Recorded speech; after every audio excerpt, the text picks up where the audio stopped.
Hi, babe. Good morning. At pagagawa ko ng video pagpunta ko ng company. It's already 6:46. Usually 6:45 ako lumalabas.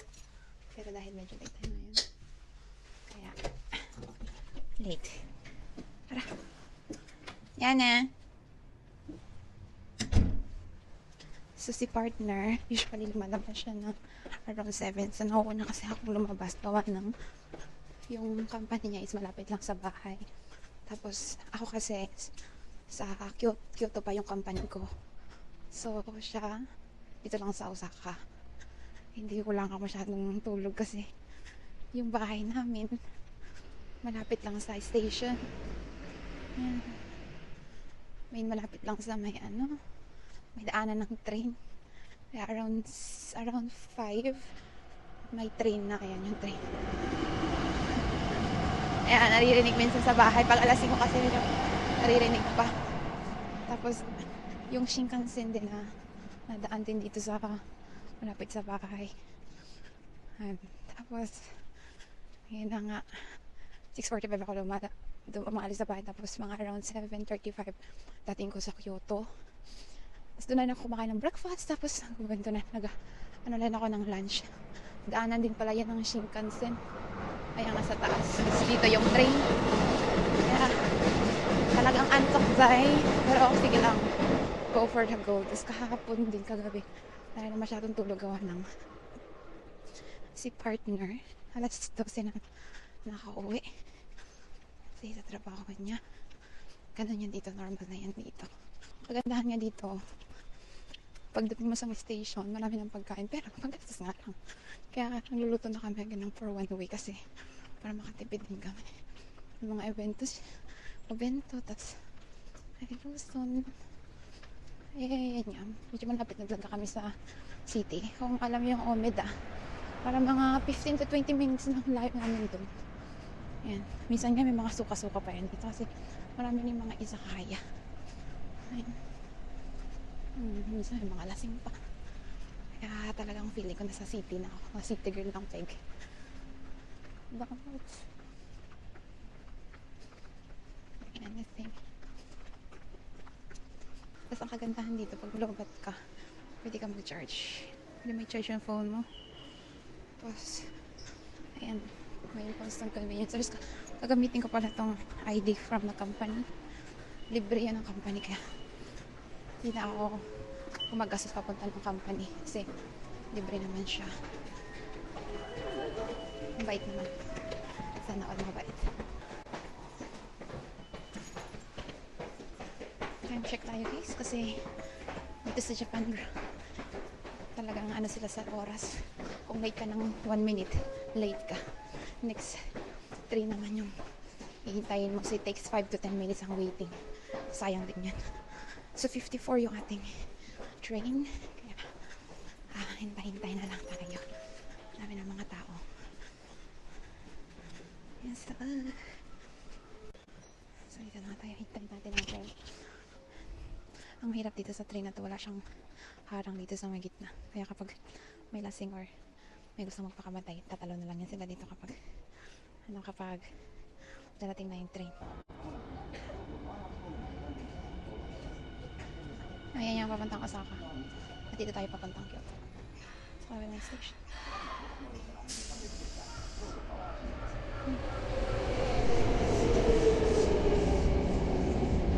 Sana wala naman tayo doon sa lagi kong inuupuan para makapag-video tayo. Kasi dito sa Japan, hindi pwedeng mag-video sa maraming tao, lalo na kapag nakakuha mo sila. Kasi medyo privacy. So, this is it. Bawal na tayo mag-video kasi marami ng tao. Sabihin nila, ako nahiya nga ako mag-video. Pero sige lang, for the memory.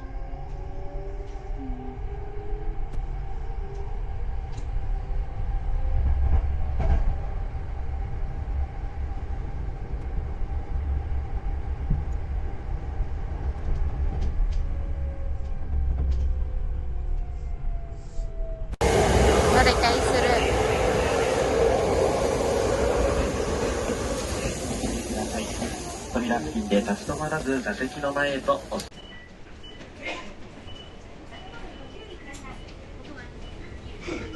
Tayo, agang-aga, ang daming tao. Pila sila sa bus.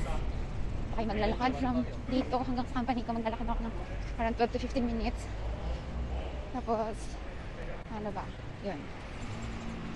Harap ko yung camera sa phone ko kasi mahirap pag mayroon tayong ma-video ang ibang tao at makita to sa privacy. So, nakamas ako kasi dito sa Japan, madalas nakamas sila.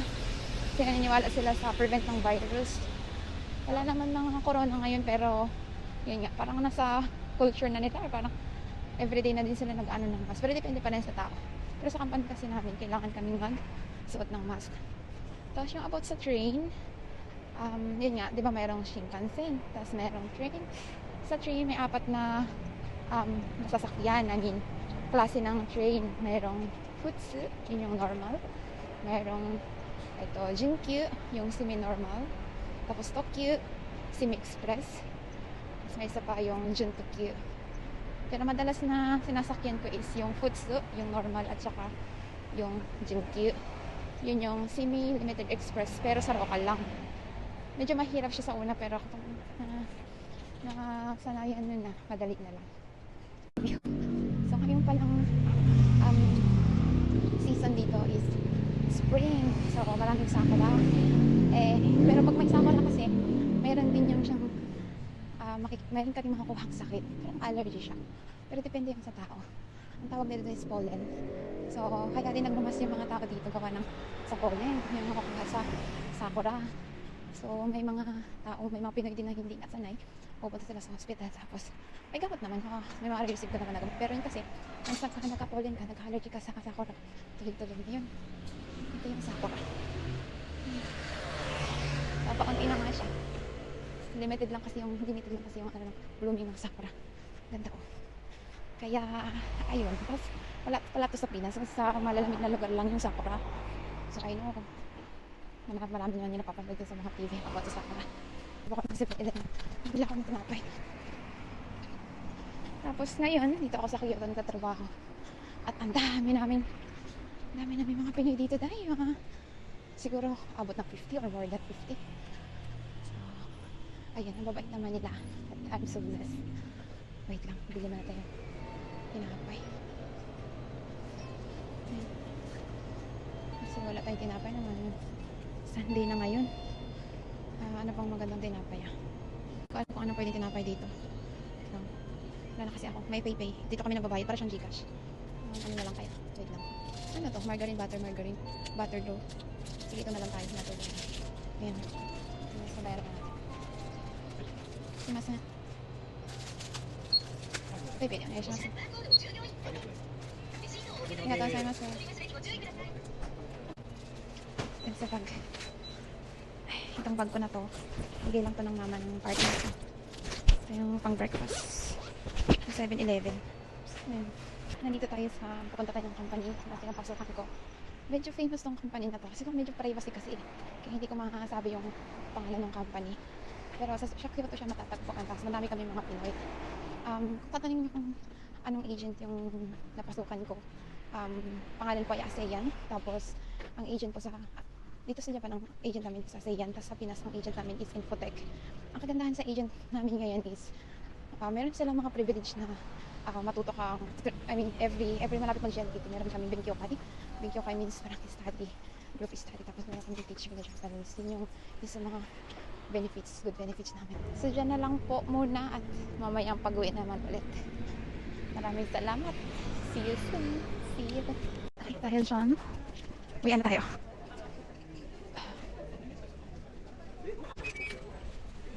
Ang ganda pa ng ano dito, nung paglabas namin ng company. May sakura. Ayan.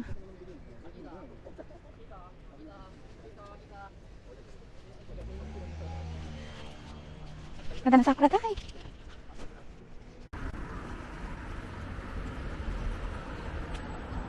So yun yung train na sinasabi ko. Sa gitna ng sasakyan, may train na dumadaan. Ganda ng weather ngayon kasi medyo mainit-init na. summer na. At kasama na din ang amoy ng mga tao. Bibili man ako ng cosmetic. Ganda ng damit ni ate. Oh. It's called it kimono. Ang aking din siya ay start ng 7:30. Meron pa tayong 20 minutes para mamili ng mga nilalagay sa mukha. Gahanap ako ng vitamin C sa mukha. At hindi ko alam kung ano ang pwede sa mukha ko. Medyo mahal to dito kanina. So sana dito ba mas medyo mahal. Walang na tayo sa mga murang-murahin. Ay, ito yun, vitamin C. Ay, grabe mahal dahil. Manasin ko yun. Ito. Maganda nga ito. Gusto ko sana ito. Mahaba na ito. For skin daw.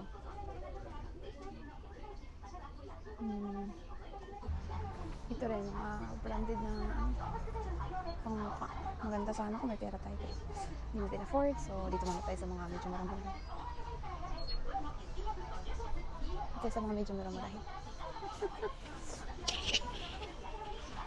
Ito rin yun, oh. Ascorbic acid spot correction and moisture toner. Saan pa nga din ito?